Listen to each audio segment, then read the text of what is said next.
नमस्कार प्रिय दर्शकों, आप देख रहे हैं ज्योतिष मंत्रा। प्रिय दर्शकों, आज पुनः गुरु गोरखनाथ जी का एक विशेष प्रभावशाली मंत्र प्रयोग देने जा रहा हूं। वशीकरण मंत्र के तौर पर यह प्रयोग किया जाता है। और वशीकरण किस प्रकार का, जब आप योग्यता रखते हैं परंतु आपको उस योग्यता के अनुसार कार्य नहीं मिल पा रहा, सम्मान नहीं मिल पा रहा, या आपके कार्य बनते बनते बिगड़ जाते हैं, उस परिस्थिति में यह प्रयोग किया जाना है। सरलतम प्रयोग है, मात्र 10 से 15 मिनट के अंदर यह प्रयोग संपन्न हो जाता है। और मंत्र विधान की बात करें तो यह भी क्लिष्ट नहीं है, अत्यंत सरलतम विधान है। इस मंत्र प्रयोग के बाद निश्चित तौर पर आपको परिवार में, समाज में मान सम्मान प्राप्त होगा और हर व्यक्ति आपकी तारीफ करेगा, आपके कार्य की, आपकी कार्यशैली की प्रशंसा करेगा, तारीफ करेगा। साथ ही साथ बनते काम जो लगातार बिगड़ते आ रहे थे वह अब सुचारू रूप से बनने लगेंगे और धीरे धीरे आप ख्याति प्राप्त करने लगेंगे। अत्यंत सरल विधान के साथ ये मंत्र प्रयोग है। और साथ ही साथ इस मंत्र प्रयोग में एक यंत्र का विधान किया जाना है और वह यंत्र अपने आप में शक्ति संपन्न है। तो आप समझ सकते हैं कि यह प्रयोग कितना शक्ति संपन्न और शक्तिशाली हो सकता है जब यंत्र भी चलेगा, मंत्र भी चलेगा, प्रयोग भी चलेगा। तंत्र मंत्र यंत्र के साथ यह प्रयोग पूर्ण रूप से समर्थ, शक्तिशाली और चमत्कारी हो गया है। तो चलिए अधिक विलंब न करते हुए जान लेते हैं किस प्रकार से इस मंत्र प्रयोग को करना है, क्या विधान है, किस दिन करना है, कैसे करना है। हमेशा की तरह सबसे पहले बात कर लेते हैं साधना में प्रयोग होने वाली सामग्री की। साधना सामग्री आपकी स्क्रीन पर है, स्क्रीनशॉट ले सकते हैं, कॉपी नोटबुक में नोट कर सकते हैं। इस प्रयोग के लिए सामान्य पूजन सामग्री अक्षत, पुष्प, धूप, दीप, नैवेद्य इत्यादि के साथ में एक भोजपत्र का टुकड़ा लेना है। साथ ही साथ अष्टगंध की साई हो तो ज़्यादा अच्छा है, अन्यथा सिंदूर अथवा कुमकुम से ही साही तैयार कर लीजिए, थोड़ा सा गंगा जल या गुलाब जल मिला करके। जहां तक बात है नैवेद्य की, मिश्री का नैवेद्य, चूरमे का नैवेद्य या खीर का नैवेद्य, तीनों ही प्रकार का नैवेद्य आप प्रयोग कर सकते हैं जो आप सुविधा से ले सके, आप बना सके, ला सके। कोई भी नैवेद्य आप प्रयोग कर सकते हैं। चलिए अब जानते हैं किस दिन से इस प्रयोग को करना है।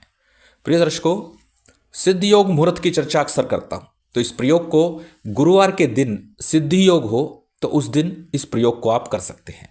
प्रातःकाल ही ये साधना, ये प्रयोग किया जा सकता है। रात्रि काल में करना चाहें तो रात्रि काल में कर सकते हैं, अर्थात या तो प्रातःकाल करें, रात्रि काल करें, संध्या काल करें। इस प्रयोग के लिए पाबंदी नहीं है, किसी प्रकार का बंधन नहीं है कि ये प्रयोग इसी समय किया जाना है। जैसे आपके समय की व्यवस्था बैठती हो उस प्रकार से इस प्रयोग को आप कर सकते हैं।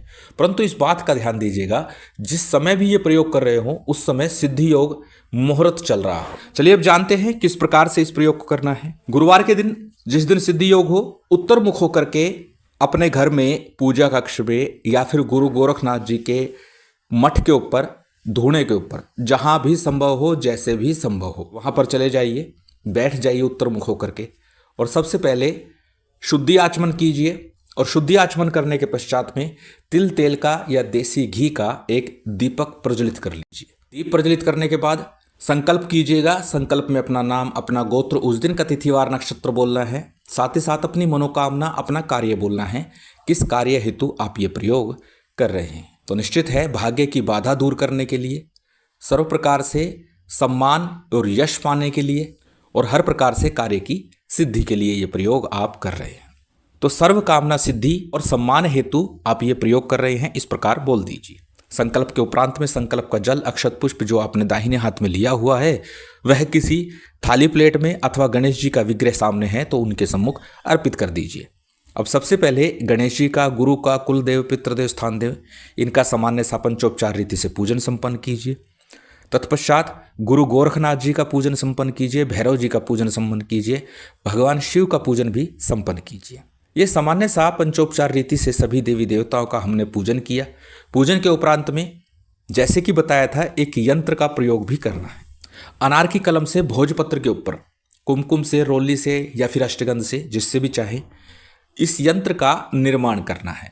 पंचदशी यंत्र बोला जाता है, 15 का यंत्र बोला जाता है। ये सूर्य यंत्र भी है, सम्मान पाने के लिए सूर्य यंत्र का प्रयोग भी किया जाता है। इस यंत्र का निर्माण करना है। अब कैसे करना है? 9 खाने इसके अंदर बने हुए हैं, क्रमानुसार नंबर लिखने हैं। सबसे पहले 1, फिर 2, फिर 3, 4, 5, 6, 7, 8, 9। ये क्रमानुसार आपको लिखना है। जैसे इसमें लिखा हुआ है, स्क्रीन पर आपको पंचदशी यंत्र दिखाया जा रहा है, 15 का यंत्र। इस 15 के यंत्र को आपने लिखना है। लिखने के बाद में सामान्य रीति से पूजन कीजिए और पूजन के उपरांत में प्राण प्रतिष्ठा मंत्र पूर्व में दे चुका हूँ, उन मंत्रों से इसकी प्राण प्रतिष्ठा करके अपने सम्मुख चौकी के ऊपर रख लीजिए। इसके बाद में सबसे पहले एक माला गणेश मंत्र की और एक माला गुरु मंत्र की आपको करनी है। गणेश मंत्र गुरु मंत्र के साथ में साबर सिद्धि मंत्र का 11 बार आपको जप करना है। यदि गुरु नहीं है तो बार बार बोलता हूं, तो भगवान शिव को ही हाजिर नाजिर मान करके, उन्हें ही सर्वे सर्वा मान करके, जान करके उनके पंचाक्षरी मंत्र का जप कीजिए।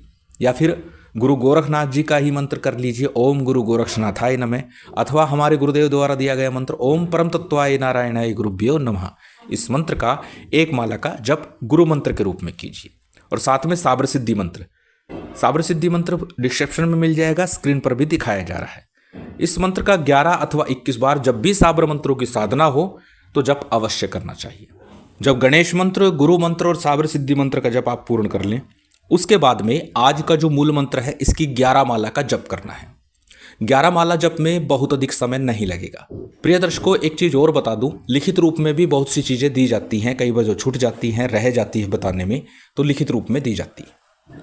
तो कृपा कर लिखित रूप को अवश्य देखें और उसके बाद ही कोई प्रश्न करें। तो आज के इस मंत्र की 11 माला का जप करना है।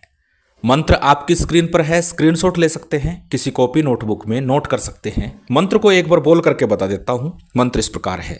राखी सनवत देखो साजन, सखी हुस्न मेहमान, दीवान की चिलमन, 5 परद में यार की सूरत, यार गोरखनाथ की सीरत। अत्यंत सरल मंत्र है।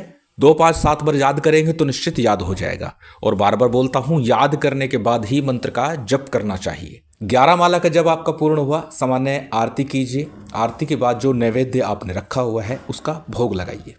और इस प्रकार ये साधना लगातार आपको 11 दिन करनी है। 11 दिन के उपरांत में गुड़ डाल करके थोड़ा दलिया बनाइए और गोग्रास के रूप में उसे गाय को खिला दीजिए। अब कितना बनाना है वो आपकी श्रद्धा भाव पर निर्भर है।